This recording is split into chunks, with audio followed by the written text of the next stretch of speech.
ang kalat sa silong at gilid ng mga upuan. Maaari na kayong magsiupo. Norma, may lumiban ba sa ating klase ngayong araw? Wala po, ma'am.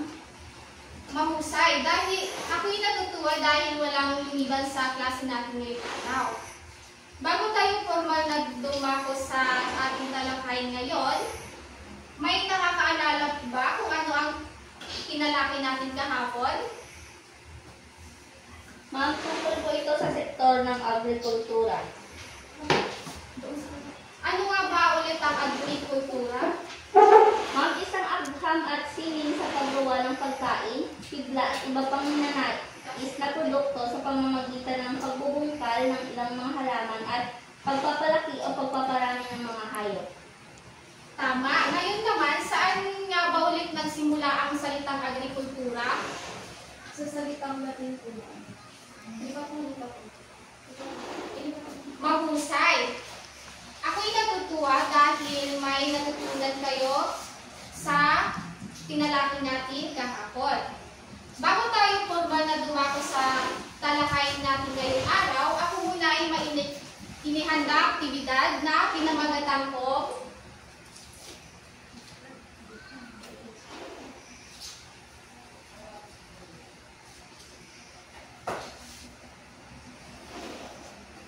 maaari niyo bang basahin?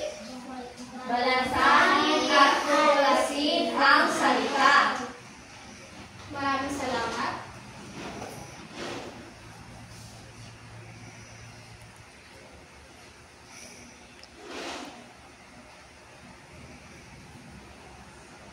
Norma, maaari mo bang basahin ang aking hanuto? Ang klase ay hatiin ko sa 4 na grupo para magbuo sa mga letrang ito at kung sino ang unang grupo makakabuo nito ay silang tatanghalin kanan.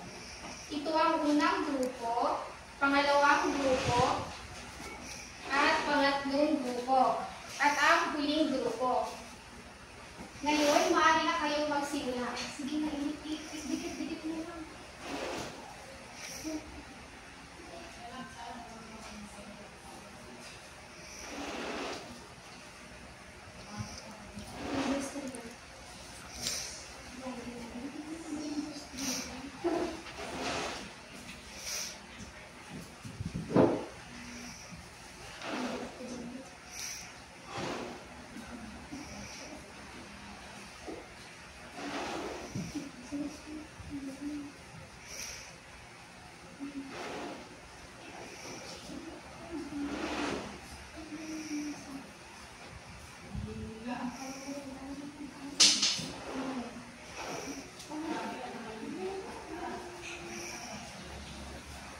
Ngayon naman, ang unang grupo ang unang nakatapos. Kaya bigyan natin sila ng isang palakpak.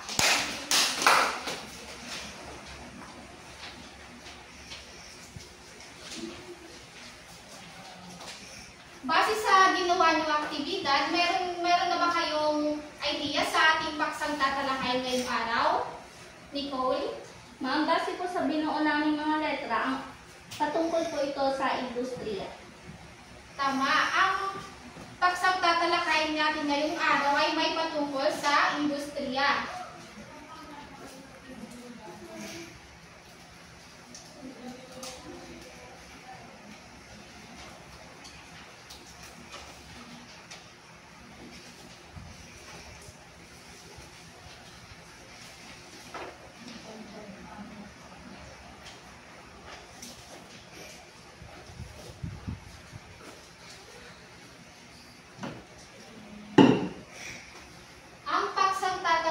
Natin ngayong araw ay ang sektor ng industriya.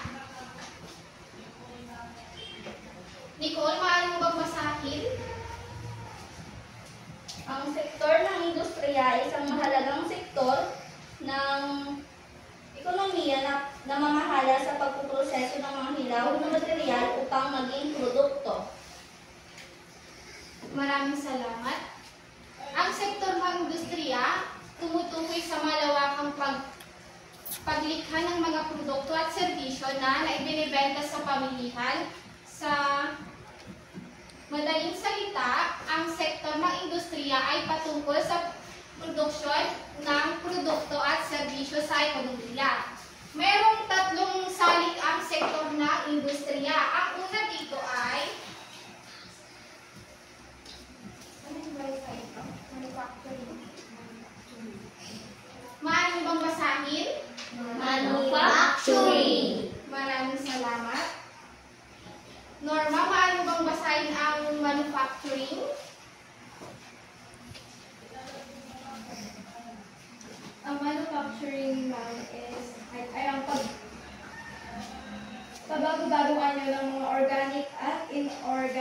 materyales para makabuo ng mga yaring produkto. Ito rin ang pinakamalaking bumubuo sa sektor ng industriya noong 2006 hanggang 2011 ay karaniwang bumubuo sa produksyon ng manufacturing na umaabot sa 1.75 trilyong piso sa Pilipinas at 69% naman sa sektor ng industriya. Maraming salamat. Ang manufacturing ay ang pagbabagong anyo ng mga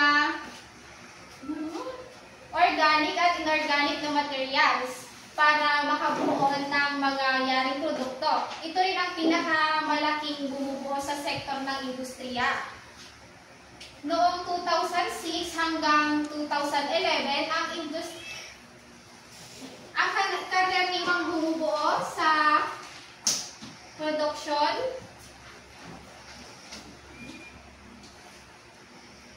at ang manufacturing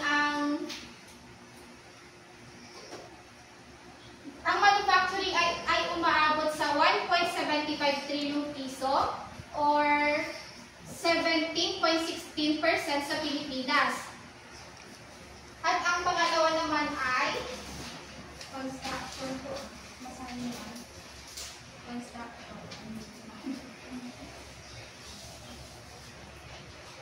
Maaari niyo bang pakibasa? Class? Construction. Nicole, maaari mo bang basahin ang construction?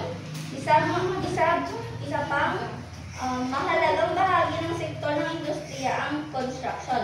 Ang industriya ng construction ang gumagawa at nagpapatayo ng mga daan, tulay at mga gusaling tumutulong at nagpapagaan sa mga namumuhunan.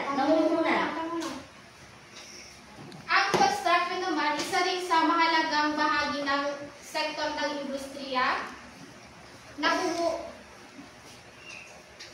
Ang construction dahil gumagawa at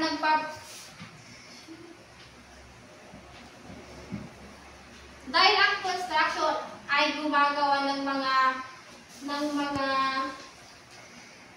daan, tulay at mga gusaling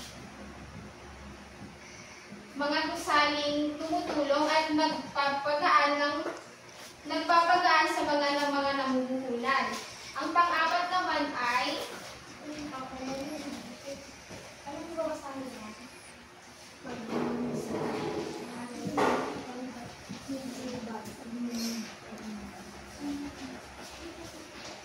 ang pangatlo naman ay ang pagmimina at pagtitibag.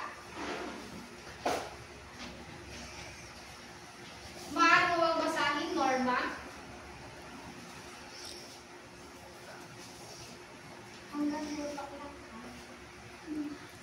Ang pagmimina ay tumutukoy ang industriya nito sa pagbubungkal at pagkuha ng mga metallic at non-metallic na mineral sa ibabaw o mula sa ilalim ng lupa.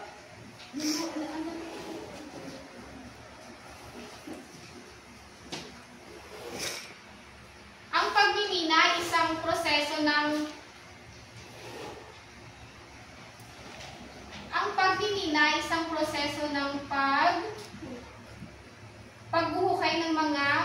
paghuhukay ng mga yamang mineral mula sa lupa.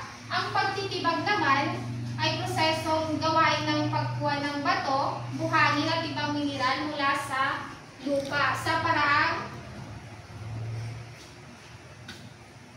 paghuhukay at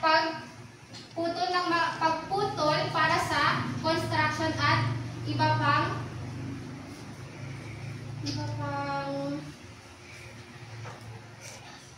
aplikasyon. Ay, palakpakan ninyo ang inyong mga sarili. Ako'y natutuwa dahil napatunayan kung may natutunan kayo sa aming araling ngayong araw. Ngayon naman, maglabas kayo ng ika-4 na bahagi ng papel at sagutan ang inyong aktibidad. Babasahin ko ang panuto. Buuin at sagutin ang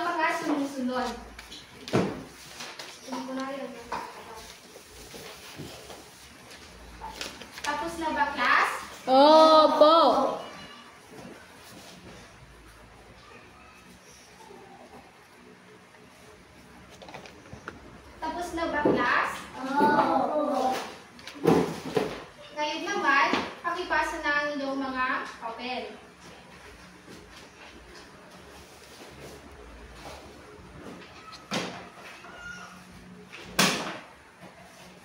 Bago tayo magtapos sa ating klase ngayong araw, bibigyan ko muna kayo ng